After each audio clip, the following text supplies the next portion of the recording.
بسم الله الرحمن الرحيم. الحمد لله وكفى وسلام على عباده الذين اصطفى. أما بعد فأعوذ بالله من الشيطان الرجيم. بسم الله الرحمن الرحيم. رب اشرح لي صدري ويسر لي أمري واحلل عقدة من لساني يفقهوا قولي. صدق اللہ العظیم. دینی رہنمائی کی تیسری مجلس میں سبھی سامعین کی خدمت میں السلام علیکم ورحمۃ اللہ وبرکاتہ. آج کی مجلس کا پہلا سوال ہے، قربانی کے جانور کے لیے کتنی عمر کا ہونا ضروری ہے؟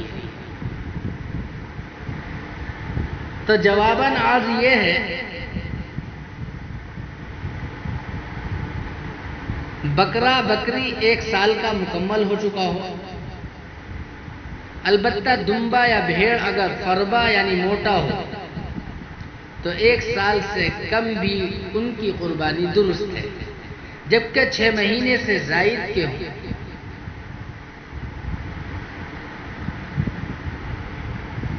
بھیڑ اگر صحت مند ہو اور دیکھنے میں بڑا لگتا ہو تو 6 مہینے کا بھی کافی ہے. گائے بھینس کٹرا 2 سال کے مکمل ہو چکے ہوں. اونٹ 5 سال کا مکمل ہو چکا ہو. آج کی مجلس کا دوسرا سوال ہے،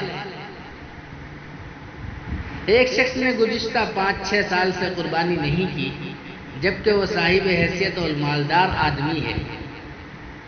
اب اسے ندامت ہوئی، وہ پچھلے سالوں کی قربانی کرنا چاہتا ہے، تو اب وہ کیا کرے جس سے اس کا وجوب ساقط ہو جائے؟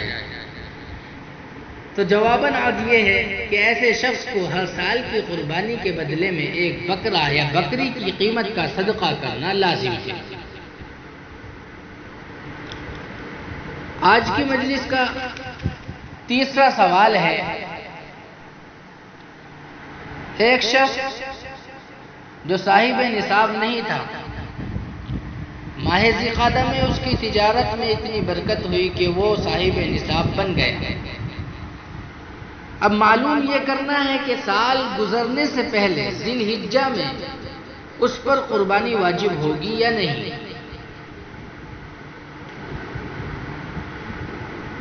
تو اس کا جواباً عرض یہ ہے کہ ایسی صورت میں اس شخص پر قربانی واجب ہوگی، اس لیے کہ قربانی کے لیے آخری وقت معتبر ہوگا. اگر وہ شخص آخری وقت صاحب نصاب ہو گیا تو اس پر قربانی واجب ہوگی.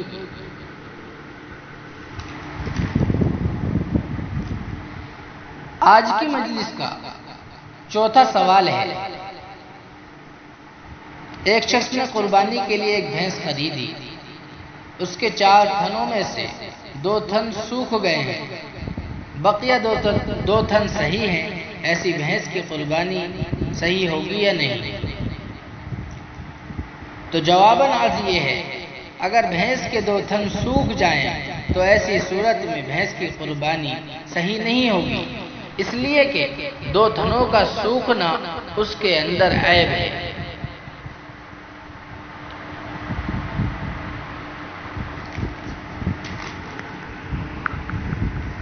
بعض علاقوں میں آج کی مجلس کا 5واں سوال ہے کہ بعض علاقوں میں یہ بات مشہور ہے کہ جو شخص 7 مرغے ذبح کر لے وہ 1 بکرے کے قائم مقام ہو جاتے ہیں.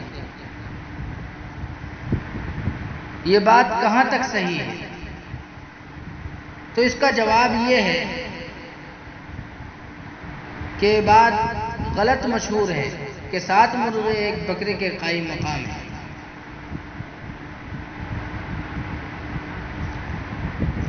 قربانی مخصوص جانور کی ہوتی ہے، جن میں بکرا، جس کے ضمن میں پالتو بھیڑ، دمبا اور مینڈے وغیرہ بھی شامل ہیں، اور جس کے ضمن میں گائے، بھینس اور کٹرے بھی شامل ہیں. آج کی مجلس کا 6واں سوال ہے، ایک بڑے جانور میں 8 حصے دار شریک ہو گئے، کسی کو اس کا احساس نہیں ہوا. جب گوشت کو تقسیم کرنے کا وقت آیا تو اس وقت 8 حصے دار سامنے آئے، اب قربانی درست ہوئی یا نہیں؟ تو اس کا جواباً عرض یہ ہے کہ کسی حصے دار کی قربانی درست نہیں ہوئی، اس لیے کہ ہر ایک کا حصے سے کم رہ گیا۔ اب تلافی کی صورت یہ ہے کہ ہر ایک حصے دار درمیانی درجے کی بکری کی قیمت صدقہ کرے۔